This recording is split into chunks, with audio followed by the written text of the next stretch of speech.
Hello મિત્રો, નમસ્કાર. આજની વાર્તામાં તમારું સ્વાગત છે. આજે હું મારા માસાની દુકાન પર કામ કરતો હતો અને હું અવારનવાર તેમના ઘરે ખાવાનું લેવા જતો હતો. આજે પણ હું મારા માસાના ઘરે ખાવાનું લેવા ગયો હતો. પછી અચાનક બાથરૂમમાંથી આવતા અવાજથી હું રોકાઈ ગયો. હું આગળ વધીને બાથરૂમમાં ગયો અને હું ચોંકી ગયો, કારણ કે માસી આખી દુનિયાને ભૂલાવીને એકલા જ કાર્યક્રમનું આયોજન કરી રહ્યા હતા. અચાનક માસીની નજર મારા પર પડી અને પછી માસીએ મને બાથરૂમમાં જ. મિત્રો, વાર્તાને અંત સુધી સાંભળજો અને જો તમે હજુ સુધી અમારી ચેનલ પર નવા છો તો ચેનલને સબસ્ક્રાઇબ કરો, જેથી આવી વાર્તાઓ દરરોજ સરળતાથી તમારા સુધી પહોંચી શકે. મારું નામ વિકાસ છે અને હું 18 વર્ષનો છું. હું એક દુકાનમાં કામ કરું છું અને નાનપણથી કામ કરવાનું શરૂ કર્યું હતું અને સખત મહેનતને કારણે મારી પાસે મજબૂત શરીર છે. ગોપાલ મોસા મારી સાચા મોસા નથી, પરંતુ મારી માતાના સંબંધને કારણે તેને મને રાખ્યો હતો. તેથી જ હું તેને મોસા કહું છું. જ્યારે હું 14 વર્ષનો હતો ત્યારે મેં તેની સાથે કામ કરવાનું શરૂ કર્યું હતું. ત્યારથી હું તેમની દુકાન પર પૂરી ઈમાનદારી અને મહેનતથી કામ કરું છું. માસા મારા પર વિશ્વાસ કરે છે.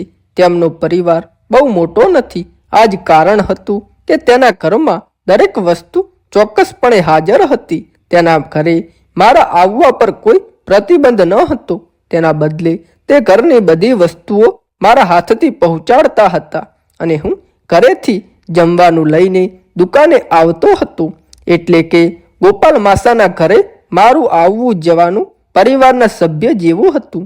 મારા માસા 45 વર્ષના હતા, જ્યારે મારા માસાની પત્ની 40 વર્ષની હતી અને તેમની મોટી દીકરી 12 વર્ષની હતી અને નાની દીકરી 10 વર્ષની હતી અને દીકરો 9 વર્ષનો હતો. મારું રોજનું કામ ખાવાનું અને ઘરની બધી વસ્તુઓ લઈ જવાનું હતું અને પાછા ફરતી વખતે જ્યારે મેં આ કામ કરવાનું શરૂ કર્યું ત્યારે હું નાનો હતો. ત્યારથી ઘરેથી ખાવાનું લાવતો હતો. પરંતુ એક દિવસ કંઈક એવું બન્યું જેણે મારું જીવન દરેક રીતે બદલી નાખ્યું. હું મારા રોજનો સામાન લઈને માસીના ઘરે પહોંચ્યો, જેથી 2-3 વાર અવાજ કર્યા બાદ પણ દરવાજો ખુલ્યો ન હતો. મેં મેઇન ગેટનો થોડોક ધક્કો માર્યો તો તે ખુલતો જ રહ્યો અને મેં અંદર જઈને ગેટ બંધ કરી દીધો. તેમના ઘરે જવાની મારી પહેલેથી જ ફરજ હોવાથી હું કોઈ પણ સંચોક વગર જતો રહ્યો. મેં વસ્તુઓ લીધી અને રાખવા રસોડામાં ચાલવા લાગ્યો. ત્યારે હું રસોડાની નજીક પહોંચ્યો હતો જ્યારે રસોડાની બીજી બાજુના બાથરૂમમાંથી મને ચિસ્કારીઓનો અવાજ સંભળાવવા લાગ્યો. એ અવાજો સાંભળીને હું એકદમ થંભી ગયો અને પછી એ અવાજો સાંભળીને હું બાથરૂમ તરફ ગયો. બાથરૂમની અંદર નજર પડતા જ હું સ્તબ્ધ થઈ ગયો. બાથરૂમનો દરવાજો પણ ખુલ્લો હતો અને મારી માસી દુનિયામાં રસ લીધા વગર પોતાના કામમાં વ્યસ્ત હતી અને માસીને આ હાલતમાં જોઈને તેની હાલત ખૂબ જ વિચિત્ર બની રહી હતી. આવું દ્રશ્ય હું પહેલી વાર જોઈ રહ્યો હતો કે મારું આખું શરીર પથ્થર જેવું થંભી ગયું હતું અને તે પણ એટલી નજીકથી કે મેં મારા જીવનમાં પહેલાં ક્યારેય જોયું ન હતું. જે મેં જોયું તે મારા શરીરને આગ લગાડવા માટે પૂરતું હતું અને મારું કપાળ અંગારાની જેમ બળવા લાગ્યું. મને ખબર નથી કે હું આ સ્થિતિમાં કેટલા સમય ભૂતની જેમ ઊભો રહ્યો. જ્યારે તે હોશમાં આવી ત્યારે મેં મારા હાથમાંથી સામાનની થેલી ફ્લોર પર છોડી દીધી. સામાન પડવાના અવાજથી માસીએ મારી સામે જોયું.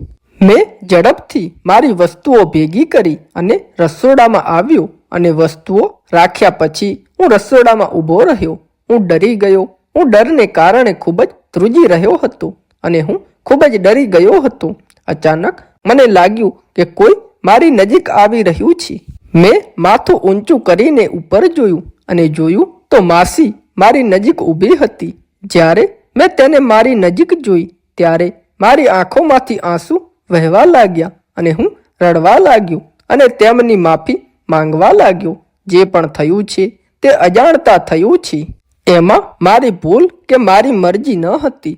બોલી હું તેની માફી માંગવા લાગ્યો અને તેણે મને ખાતરી આપવાનો પ્રયત્ન કર્યો કે તે મારી ઈચ્છા બિલકુલ નથી, પણ માસીએ કદાચ બીજો કોઈ પ્લાન બનાવ્યો હશે કે કદાચ મને આવી હાલતમાં જોઈને મજા આવી રહી છે.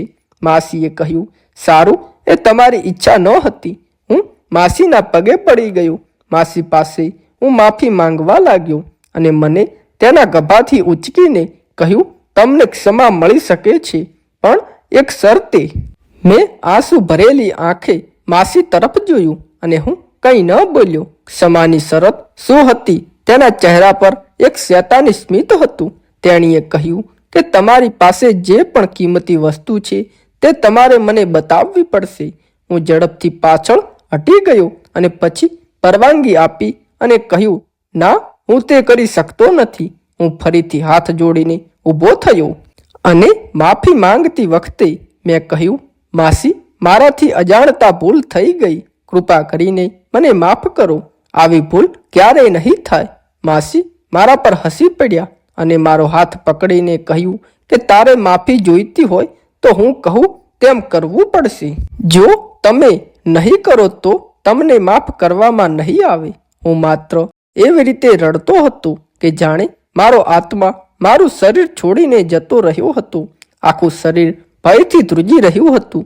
પછી માસીએ કહ્યું, ખરેખર મારે જોવું છે કે તમારી પાસે આ વસ્તુ કેવી છે.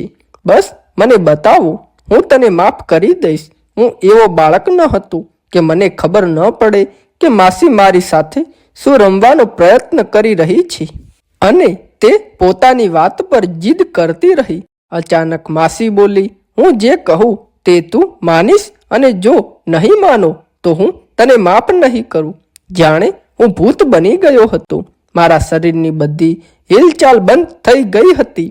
હું વારંવાર નમીને દરવાજો આગળ પસાર થતો. માસીએ તેમના અનુભવના આધારે અનુમાન લગાવ્યું હતું કે મારા માટે હવે કોઈ રસ્તો બચ્યો નથી. તેથી તેણે પોતાનું કામ ચાલુ રાખ્યું અને પછી મેં મારી જાતને સંજોગો પર છોડી દીધી અને મારું રડવાનું બંધ થઈ ગયું. જ્યારે મને લાગ્યું કે હું ધીમે ધીમે આકાશ તરફ વહી રહ્યો છું, હું ડ્રગ્સના શહેરમાં ગયો છું અને મારો ડર સંપૂર્ણપણે અદૃશ્ય થઈ ગયો હતો.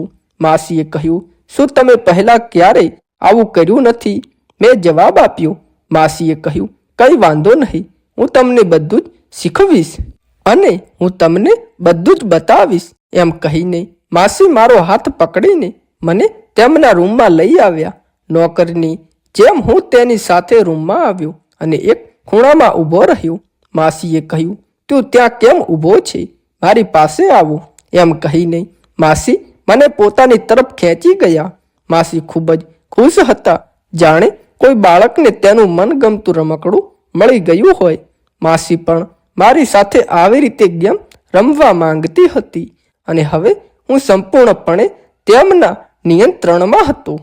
મારી માસી ઉંમર કરતાં બમણી હતી, પરંતુ તેણે પોતાની જાતને ખૂબ જ સારી રીતે સંભાળી હતી. હકીકતમાં આ સમયે પણ એવું લાગતું ન હતું કે તે 3 બાળકોની માતા છે અને તેમની મોટી પુત્રી 12 વર્ષની છે. માસીનો રંગ ગોરો હતો અને તે જોવામાં ખૂબ જ સુંદર હતી. હું નોકર હતો અને તેણીએ મને કહ્યું તેમ કરતો રહ્યો. વિકાસ, મારી વાત પર આવી જ પ્રતિક્રિયા આપતો રહેજે.